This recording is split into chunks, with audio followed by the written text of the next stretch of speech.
The daily meal production record for lunch is the required record of the National School Lunch Program. Information must be recorded each day for all grade groups. Now let's start with Section 1 and go through the entire lunch production record step by step. The daily meal production record must be kept in the kitchen area for quick and easy reference while preparing and serving food. Click on the Worksheet tabs at the bottom to find additional pages for condiments, a la carte items, leftovers, instructions, and a completed sample. Now, let's get started by reviewing each section of the document.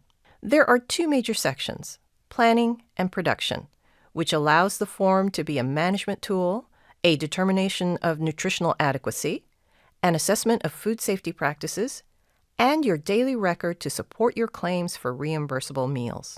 All forms other than the DPI prototype must be approved in writing by the state agency prior to use.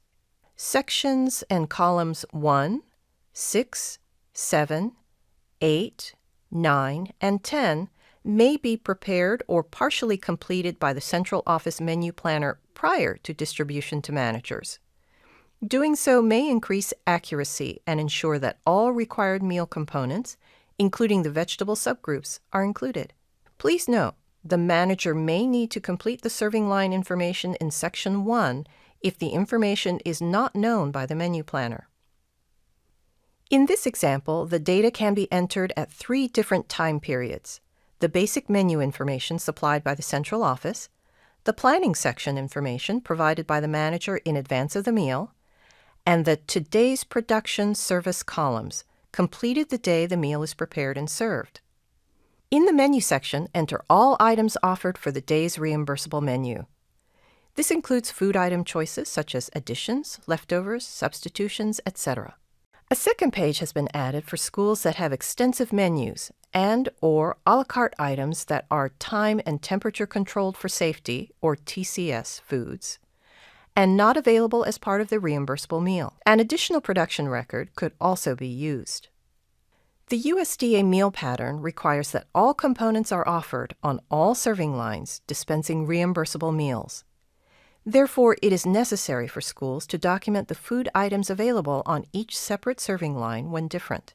Use the column to the left of the menu section to write in the serving line for each menu item that is offered differently for each line. If all multiple serving lines contain exactly the same food items, or if the school has only one line, this information is not required. Next, we will learn how to record the temperatures of each menu item. For the cook target temperatures, record the safe cooking or preparation temperature for each temperature controlled for safety, or TCS, menu item. You may refer to the HACCP section 2-5 for additional information about safe food handling procedures and temperatures. Also, record the safe holding temperature for each TCS menu item. These safe target temperatures should be included in your standardized recipes. For hot or cold menu items that are TCS foods, temperatures are only recorded for the first pan or batch of each menu item.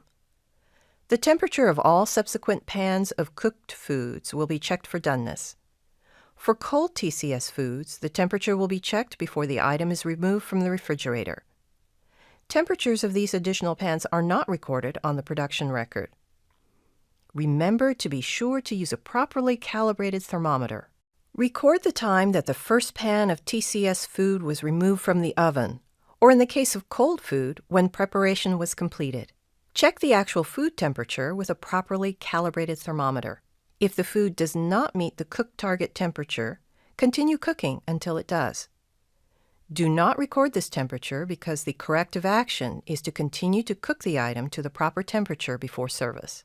If a cold food is not at 41 degrees Fahrenheit or colder, it can be safely cooled down if one knows that it has not been in the temperature danger zone for more than 4 hours.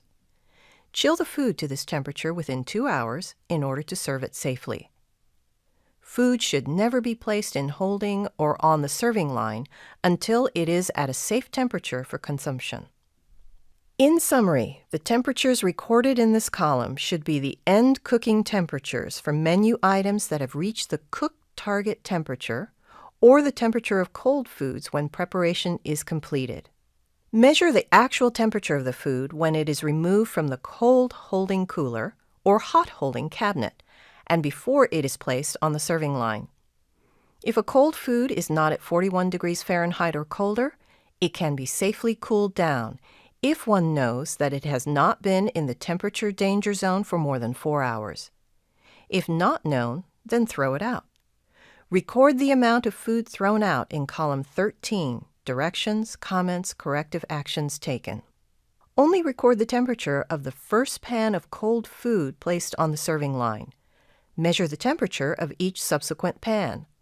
All pans of cold TCS food should always be at 41 degrees Fahrenheit or colder before placement on the serving line. Measure the temperature of hot foods when removed from hot holding and before placing on the steam table or serving line. If the food is not at 135 degrees Fahrenheit or hotter, you must reheat to 165 degrees Fahrenheit before placing on the serving line. Record this in column 13, Directions, Comments, Corrective Actions Taken. If time as a public health control or TPHC procedures are being implemented as a food safety control, follow the written procedure for documenting time when removed from holding and discard times. Foods subject to TPHC must be discarded by the end of the time specified in the written TPHC procedure. File copies of all approved TPHC procedures in the HACCP plan in Section 1-1, Menus and Recipes. Remember that food temperatures of all TCS foods, including a la carte items, must be tracked at 3 times. 1. Preparing cold foods or cooking. 2. Holding. And 3. Leftover temperatures. The only exception is for foods held according to approved TPHC procedures. Leftover temperatures are not required for these foods. However, the TPHC procedures and record-keeping must be followed exactly as written. Failure to follow exactly will result in an environmental health violation. In Section 2, enter name of the school and date of meal service. The signature indicates that the manager or person in charge has fully reviewed the meal planning, production, and service, and is satisfied with the accuracy of the information. The document should be signed at the end of the day of meal service when all information is complete and verified. In Section 3A, record the total number of pre-K meals planned. In Section 3B, record the total number of reimbursable student meals, not including pre-K meals, planned to offer at the time you complete column 11 and 12 prior to ordering food. You should use previous production record information for similar menus to determine the estimated number of reimbursable meals and the potential amount of each menu item to offer. Plan and offer enough foods so that students may have adequate quantities to select reimbursable meals, but not amounts that are inconsistent with past production records that result in excessive leftovers. If students participate in Offer versus Serve, or OVS, it is not reasonable to plan a serving of every menu item, including milk, for each student. Remember to refer to past production record columns 14, 15, and 16 for accurate planning and forecasting. For schools serving more than one menu planning grade group at each school, for example, grades K through 5 and grades 6 through 8, or grades 6 through 8 and grades 9 through 12, you must plan the menu items for each grade group separately. Please note the pre-K column A may be renamed if you need to use it to record K through 5, and then use column B to record grades 6 through 8. Work with the state agency consultants to achieve accurate production record recording in these special situations. You may also use the section above the planned meals to record important notes about the day's meal service. In Section 4, after meal service, record the total number of reimbursable student meals served by grade levels using same menu planning grade group, for example, grades K through 5, grades 6 through 8, grades 9 through 12, etc. Also include the number of pre-K meals, eligible child nutrition adult meals, catered or transported meals, and other adult-priced meals, noting the total meals served. Check if implementing the offer versus serve or OVS provision, and indicate grade levels implementing OVS. If your school serves more than one grade group, on the same production record, record a separate number served from each grade group. Verify that drinking water is available to all students without restriction. In Section 5, you should observe personnel actions because these 5 items support your HACCP plan and must be monitored daily. Each should be checked if in place. Note any corrective action taken if you were unable to check that all were carried out as required. Healthy? Are all employees healthy? If an individual is sick, he or she should not be handling exposed food, single-use articles, cleaned and sanitized dishware and equipment, and clean linens. Refer to the HACCP Plan Section 2-4, Prerequisite Programs, Appendix A, for more information about employee health and when to exclude or restrict employees from food handling duties. Clean appearance. Are employees properly dressed according to the food safety standards outlined in 2-4, Prerequisite Programs? Washing hands. Are workers properly washing their hands with warm water, soap, and drying? No bare hand contact. Are employees handling ready-to-eat food with no bare hand contact? Employees should not be handling cooked or ready-to-eat foods with bare hands. They should use tongs, utensils, deli tissue, or single-use gloves.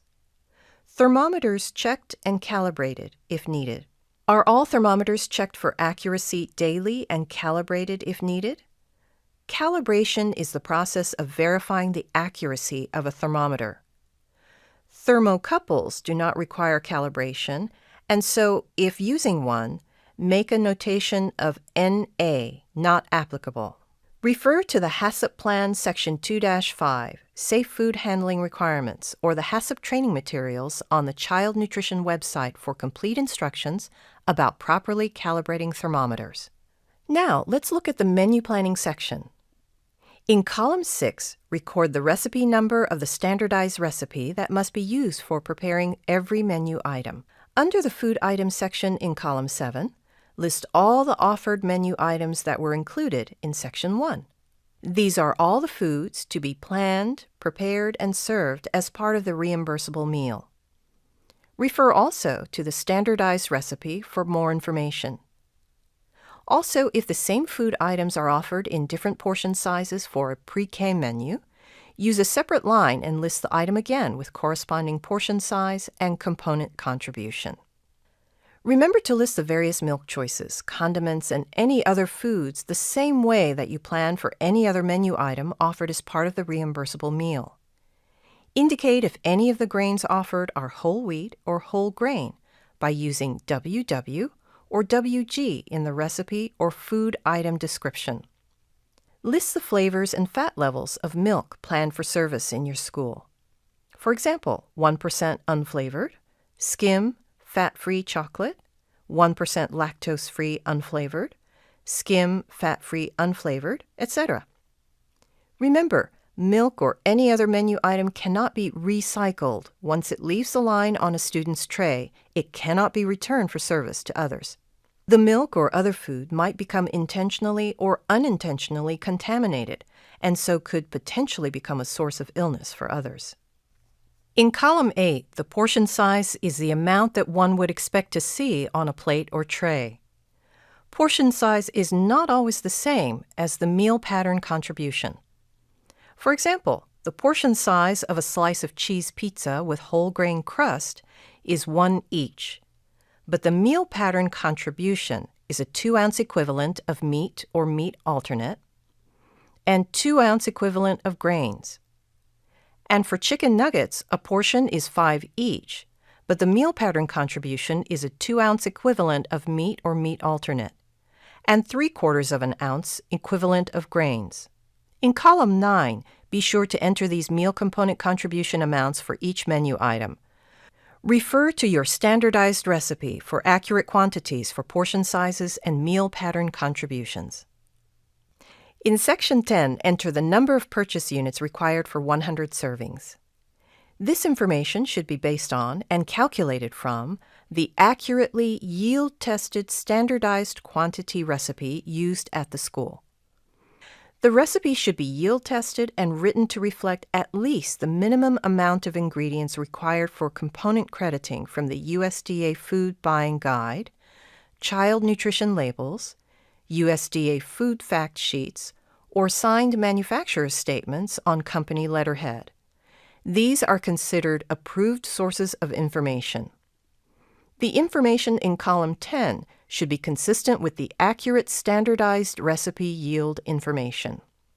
For example, if the yield-tested standardized recipe states that it takes 5 pounds of a creditable ingredient or food item to produce 23 servings, then the units for 100 servings would be 21.74 pounds for that item.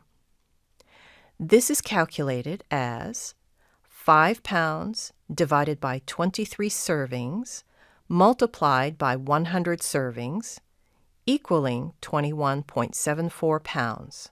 In Section 11, previously menu substitutions made on the day of service and leftover menu items were not included in the servings to offer column 11. However, USDA now requires that the menu analysis is conducted based on the menu items offered on the day of service. Therefore, you must adjust the number of servings offered when the original menu items and amounts planned differ from the menu items and number of servings offered. These adjustments should be made in column 11 before meal service on the day the menu is offered. Remember that the amounts to offer for reimbursable meals must be reasonable when compared to the number of meals planned for the day. Remember, you are using the servings to offer for two things in Section 11 of the production record. 1, pre-planned 2 or more weeks out before ordering food, and then 2, possible subsequent adjustments on the day of service to show the number of servings that will be offered to students. Prior to ordering food, enter the number of servings planned to offer for each meal component for pre-K students in 11A, other student reimbursable meals in 11B, and total meals, which include pre-K, student reimbursable plus a la carte and adult meal servings in 11C. Remember to plan the various milk choices and condiments for students and record the same as any other menu item. The milk planning information should be recorded at the time you plan the remainder of the menu items and before ordering food. For schools utilizing more than one menu planning grade group at each school, for example, grades pre-K and grades K through 5, or K through 5 and grades 6 to 8, or grades 6 to 8 and grades 9 through 12, you must plan the menu items for each grade group separately. Please note the pre-K column A may be renamed if you need to use it to record planning for K through 5, and then use column B to record planning for grades 6 through 8. Work with the state agency consultants to achieve accurate production record recording in these special situations. Remember that the amounts of food planned to offer for student reimbursable meals must be reasonable when compared with the number of reimbursable meals planned in Section 3. For example, if you are planning 335 reimbursable student meals, you cannot plan more than this number of total entrees or milks. Likewise, you could not plan more than 335 servings of fruits if students are only allowed to take one serving. You would plan less than these amounts if students participate in OVS and often decline some menu items. Remember to plan to offer reasonable amounts of menu items to avoid excessive leftovers, using past production record information for accurately forecasting numbers of servings needed. Note, if items that are sold only as a la carte are included in column 7, do not complete the reimbursable servings to offer column. Instead, include information only for total servings to offer, since students would not select these items as part of the reimbursable meal. In other words, enter 0 for student reimbursable servings to offer for a la carte only menu items. Alternately, use page 2 of the production record to list these a la carte only menu items. Menu items substituted must be included on the production record and should be listed in the areas designated at the bottom of the page. Complete the information for all columns, including the servings to offer column. If the production record has items already planned and you will not serve those items, mark one line through that item and record 0 in column 14, Quantity Available. Menu items served as leftovers must also be listed. List the food items, portion size, meal pattern contribution, number of servings to offer, and date of original service in columns 7, 8, 9, 11, and 13. Include the leftover quantity available, amount of non-reimbursable servings, and the required information about leftovers in columns 14 through 16. Additions made prior to ordering food are treated the same as any other planned menu item as the manager is planning to order and serve. Additions made at the last minute on the day of service would be treated as a partial or full substitution. In Section 12, the purpose of the information in this column is to create an accurate food order and communicate to employees the expected amount of food to prepare and offer for service. Use purchase units as listed in the USDA Food Buying Guide and as indicated on your accurate standardized recipes for placing creditable food items into production. For example, each, pounds, number 10 cans, etc., as indicated in column 10. In the sections on the right-hand side of the daily meal production record, this area is for today's production and service. Use section 13 for special directions, comments, the original date of preparation for leftover menu items offered for today's service, or other information relative to the menu production for the day's menu, or for advanced preparation for another day. You may include such directions as type of pack, descriptive terms, brand names, code numbers of food, special garnishes, reminders to pull items from freezers to thaw for another day. If food items have been thrown out due to improper handling, note that information here. If leftovers are reserved, note the original date of production in this column 13.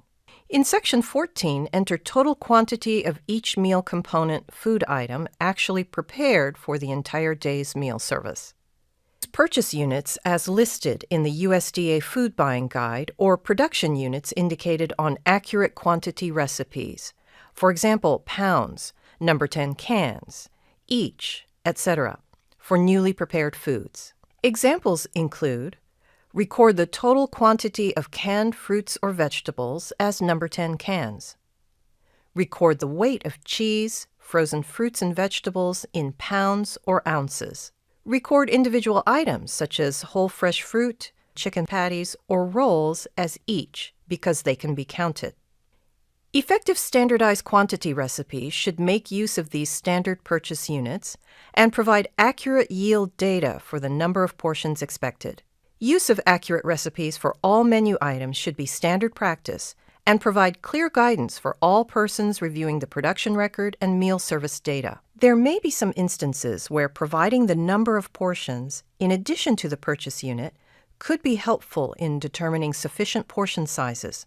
For example, if number 10 cans of fruit are pre-portioned into individual cups, the employee would count the number of cups and record in addition to the number of cans used. If a casserole item, such as baked spaghetti, lasagna, or chicken pot pie, is prepared, the employee could indicate in column 13 the number of pans prepared. One could then reference the recipe to easily determine the number of portions prepared for the day's meal service. Include foods left over from previous day's meal service, as well as additional food opened or prepared. If serving leftover products, indicate the number of portions or amount available for today's menu. Leftover foods may be recorded in number of servings. For example, 15 servings of lasagna, 20 servings of green beans, 4 chef salads, 2 sub sandwiches, etc., since the purchase unit would be recorded on the production record for the original day of service. The state agency does not require calculating and recording the number of portions for every menu item in this column. Requiring this calculation would be at the discretion of the Child Nutrition Administrator. The production record is the official document to monitor, record, and substantiate the reimbursable meals claimed. The production record should be used as an internal control to monitor and confirm that adequate foods are prepared and served to substantiate the reimbursable claim. In Section 15, enter the number of portions served for any non-reimbursable item, including a la carte sales, adult-priced meals, eligible child nutrition adult meals, and catered meals, etc. This information is often available from a computer-generated report from point-of-sale information. In column 16, enter actual portions of each menu or food item left after all meals and non-reimbursable items have been served. You should always record all leftovers and temperatures of temperatures controlled for safety foods and amounts of all food, even if you are discarding the products. Remember that food temperatures of all TCS foods, including a la carte items, must be tracked through cooking or preparation, holding and leftover temperatures. If TPHC procedures are followed according to written procedures, the temperature of these foods do not have to be recorded on the production record at the end of service. Foods subject to TPHC must be discarded by the end of the time specified in the written TPHC procedure. You must indicate the date to use leftovers that remain at a safe temperature and high quality. Date marking of TCS foods that are prepared in the operation is required. While the Food Code allows food service operators to keep potentially hazardous foods for 7 days, Child Nutrition has established a higher standard. All leftover foods must be used within 72 hours from the date of production. Record the date up to 3 days from today's date.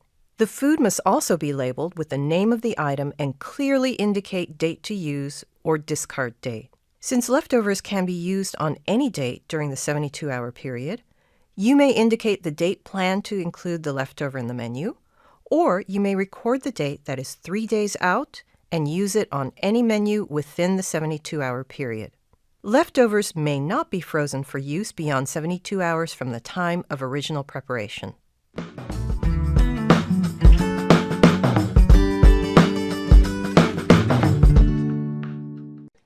And now let's review what you've learned.